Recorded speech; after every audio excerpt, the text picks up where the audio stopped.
বিজুলী শতক জীবন কেতিয়া প্ৰাণ যায় ঠিক নাই।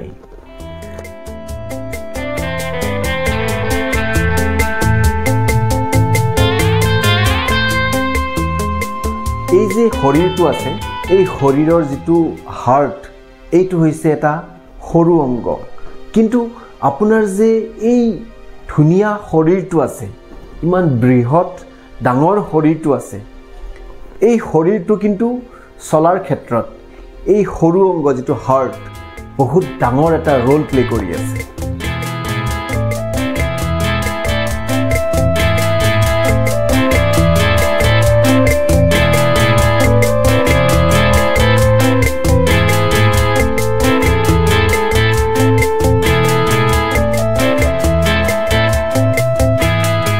আগৰ ভিডিঅ'বিলাকত আপোনালোকে দেখিছে হাৰ্টৰ কি প্ৰব্লেম আহিব পাৰে, কেনেকুৱা প্ৰব্লেম আহিব পাৰে, আৰু সেই ভিডিঅ' এটা চাই কিনে এটা ৰোগী আমাৰ এই হস্পিটেলত আহিছিল আৰু মোক লগ ধৰিছিল।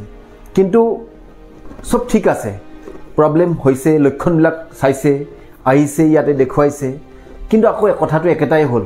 কি হ'ল? তেওঁলোকে দেখুৱাৰ পিছত আকৌ যাবলৈ ওলালে চিকিৎসা নকৰাকৈ। কিমান ডেঞ্জাৰাছ হ'ব পাৰে, কি লক্ষণ লৈ আহিছিল, গোটেইখিনি আজি আপোনালোকৰ মাজত মই আলোচনা কৰিম।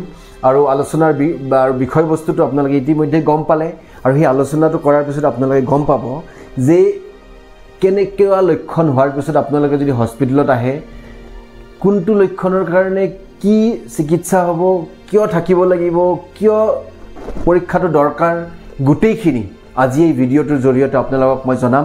কিন্তু ভিডিঅ'টো শেষলৈকে চালেহে আপোনালোকে গম পাব এই হাৰ্টৰ কিমান ইম্পৰ্টেণ্ট, এই যিটো হৃদ কিমান ইম্পৰ্টেণ্ট, এই গোটেইখিনি আজি এই ভিডিঅ'টোৰ দ্বাৰাই আপোনালোকক মই প্ৰকাশ কৰিবলৈ চেষ্টা কৰিম। চ' বলক আজি এই যিটো এটা ইম্পৰ্টেণ্ট ভিডিঅ' আপোনালোকলৈ আগবঢ়াই দিওঁ। বলক ভিডিঅ'টো আমি আৰম্ভ কৰোঁ।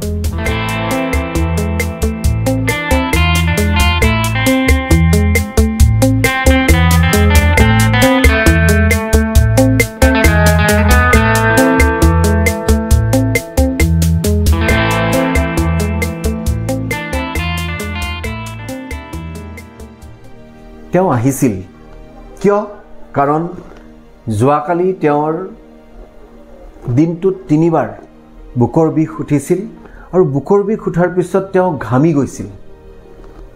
আৰু মোৰ আগৰ ভিডিঅ' এটাত মই দিছিলোঁ যে যেতিয়া আপোনাৰ বুকৰ বিষ হ'ব, স্পেচিয়েলি বাওঁফালে বা ইপিগেষ্ট্ৰিক ৰিজন, তেতিয়া আপুনি গেষ্ট্ৰিক বুলি অকল ভাবি কিনে ঘৰত নাথাকিব। কিন্তু বুকৰ বিষৰ লগত যদি আপোনাৰ ঘামি যায়, তেনেহ'লে 90% চান্স থাকে এইটো হৃদৰোগ, হাৰ্টৰ কিবা অসুবিধা, স্পেচিয়েলি হাৰ্ট এটেক হোৱা সম্ভাৱনাটো বহুত বেছি। তো তেওঁলোকে সেই মোৰ ভিডিঅ'টো চোৱাৰ কাৰণে তেওঁলোকৰ মনত পৰিল, আৰু তেওঁলোকে কি কৰিলে, মোৰ হেল্থ চিটি হস্পিটেললৈকে আহি গ'ল। আহি কিনে ইমিডিয়েটলি আমাৰ ইয়াৰে কাৰ্ডিঅ'লজিষ্টক তেওঁলোকে লগ ধৰিলে। কাৰ্ডিঅ'লজিষ্টে তেওঁলোকক পৰামৰ্শ দিলে যে আপোনালোকে ইমিডিয়েটলি এনজিঅ'গ্ৰাফি কৰিব লাগিব, আৰু আপোনালোকৰ হাৰ্টত ব্লক ওলোৱাৰ সম্ভাৱনাটো বহুত বেছি। কিন্তু তেওঁলোকে সেই যিটো পৰামৰ্শটো মানি লৈছিল, ন' ডাউট, কিন্তু কিবা বেলেগ উল্টা পুল্টা কাৰণত, যিটো কাৰণ একচুৱেলি মানুহৰ মানে জীৱনক লৈ কিনে যিটো আমাৰ ইম্পৰ্টেঞ্চ, সেই ইম্পৰ্টেঞ্চটোৰ ওপৰত আৰু বেলেগ ইম্পৰ্টেণ্ট কাম কেতিয়াও হ'বই নোৱাৰে। তো বেলেগ কামবিলাক তেওঁলোকে ইম্পৰ্টেঞ্চ দি কিনে মানুহৰ জীৱনটোকে তেওঁলোকে আঁতৰাই লৈ যাব লৈছিল। মই বুজালোঁ, যথেষ্টখিনি বুজাব চেষ্টা কৰিলোঁ, তেওঁলোকে বুজিলে। বুজাৰ পিছত তেওঁলোকক এডমিশ্যন দিয়া হ'ল, আৰু বিশ্বাস কৰক, যেতিয়া তেওঁলোকৰ এনজিঅ'গ্ৰাফি কৰিলে, এনজিঅ'গ্ৰাফিত কি ওলাল জানে?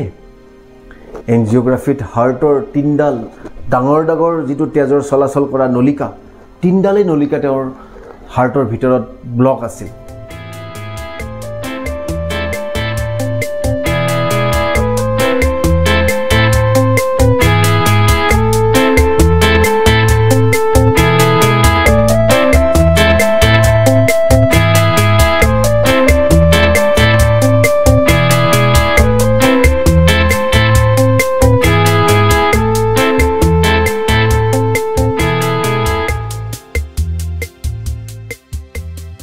চিন্তা কৰকচোন, তেওঁক যদি হস্পিটেলত নাৰাখি তেওঁক যদি ঘৰত লৈ যোৱাহেঁতেন কি হ'ল হয়?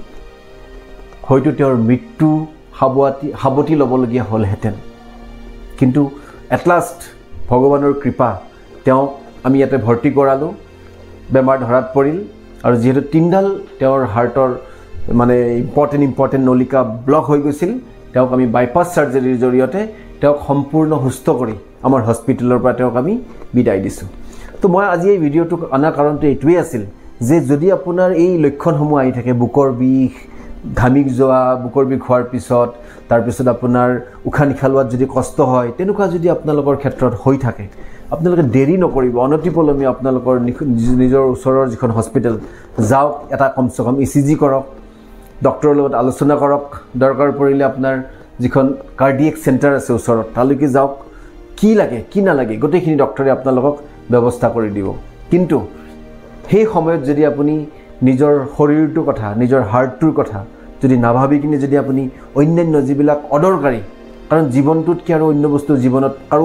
দৰকাৰ হ'বই নোৱাৰে জীৱনটোৰ সদায় ওপৰত কাৰণ বেলেগ বস্তু যদি আপুনি দৰকাৰ বুলি ভাবে জীৱনটোতকৈ তেনেহ'লে এইটো ভুল হ'ব সিদিনাখন যিটো হ'বলৈ গৈ আছিল সেই একেই ভুলটো আপুনি নকৰিব কাৰণ যদি আপোনাৰ হাৰ্ট এটেক হৈছে বা হাৰ্টৰ যদি কিবা প্ৰব্লেম হৈছে সদায় ফাৰ্ষ্ট প্ৰিফাৰেন্স দিব নট অনলি হাৰ্ট কিবা যদি ডাঙৰ বেমাৰ হৈছে তাক সদায় ফাৰ্ষ্ট প্ৰিফাৰেন্স দিব জীৱনৰ অন্য দৈনন্দিন যিবিলাক কাম সেইবিলাক কামতকৈ আৰু আপুনি ইমিডিয়েটলি হস্পিটেলত গৈ চিকিৎসা কৰক 100% আপুনি ভাল হৈ যাব কিন্তু যদি আপুনি নাযায় তেনেহ'লে যদি হাৰ্টটো কিবা কাৰণত বন্ধ হৈ যায় এই যিটো মৰমৰ অংগ যিটো আপোনাৰ শৰীৰ বুলি কওঁ এই শৰীৰটো নাইকিয়া হৈ যাব কাৰণ হাৰ্ট যদি বন্ধ হৈ যায় তেনেহ'লে মৃত্যু অনিবাৰ্য কোনো ৰখাব নোৱাৰে আপোনাক সো আজি এটা ইম্পৰ্টেণ্ট মেছেজ আপোনালোকৰ মাজত দিলোঁ আৰু মেছেজটো দিয়াৰ কোনো মোৰ মানে আপোনালোকক ভয় খুৱাৰ কাৰণ নহয় এইটো এটা সজাগতা অনাৰ কাৰণে এই ভিডিঅ'টো বনাইছোঁ কাৰণ মানুহৰ জীৱনত শৰীৰ অংগ হাৰ্ট